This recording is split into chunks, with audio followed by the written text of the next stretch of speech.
19వ తారీఖు రోజున మరి మంచిర్యాల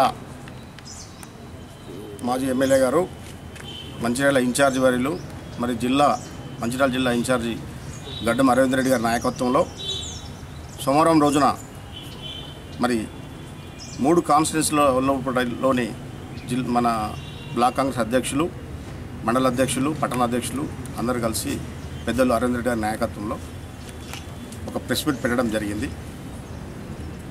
ఈరోజు టీఆర్ఎస్ ప్రభుత్వం చేపడుతున్నటువంటి ప్రజా వ్యతిరేక పని మీద పెద్దలు అరవింద్ రెడ్డి గారు మరి సన్నవడ్లు రైతుల దగ్గర నుంచి కొనుగోలు చేయట్లేదు, మరి ఏదైతే ప్రజలకు ఇచ్చిన వాగ్దానాలు నెరవేర్చలేదు, దానిపై వారం రోజుల పూట స్పందించకుంటే పెద్ద ఎత్తున మేము ఆందోళన చేస్తూ బంద్కు కూడా పిలిపివ్వడానికి కూడా మేము వెనకాడమని చెప్పేసి పెద్దలు అనడం జరిగింది. మరి దాన్ని ఏదైతే నిన్న బుద్ధార్థి రామచంద్ర గారు, కమలాకర్ రావు గారు, మరి అరవింద్ రెడ్డి గారు ప్రజల్లోకి వెళ్ళటం లేదు, మరి ఇంట్లో కూర్చొని మాట్లాడుతున్నట్టు వాళ్ళు విమర్శ చేయడం తగదు వాళ్ళకు.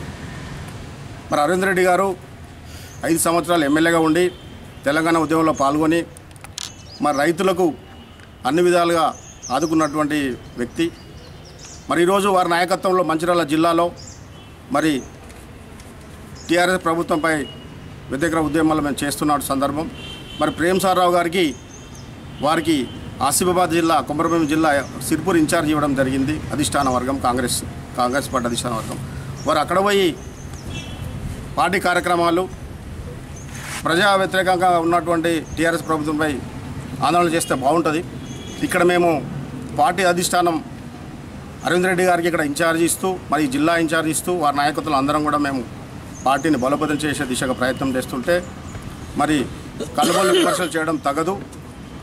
ఇది ఇంకోసారి ఇటువంటి విమర్శలు చేయడం మంచిది కాదని చెప్పేసి హెచ్చరిస్తూ మరి అరవింద్ రెడ్డి గారు ఒక మాట అన్నారు పెద్ద మనసుతో, రేపటి 2019 ఎలక్షన్లో ప్రేమ్ సార్ ఒక టికెట్ వచ్చినా నేను కలిసి పనిచేస్తా, ఆయన విజయం కొరకు నా భుజస్కంధాల మీద వేసుకుంటా అనే పెద్ద మనసుతో అన్నాడు.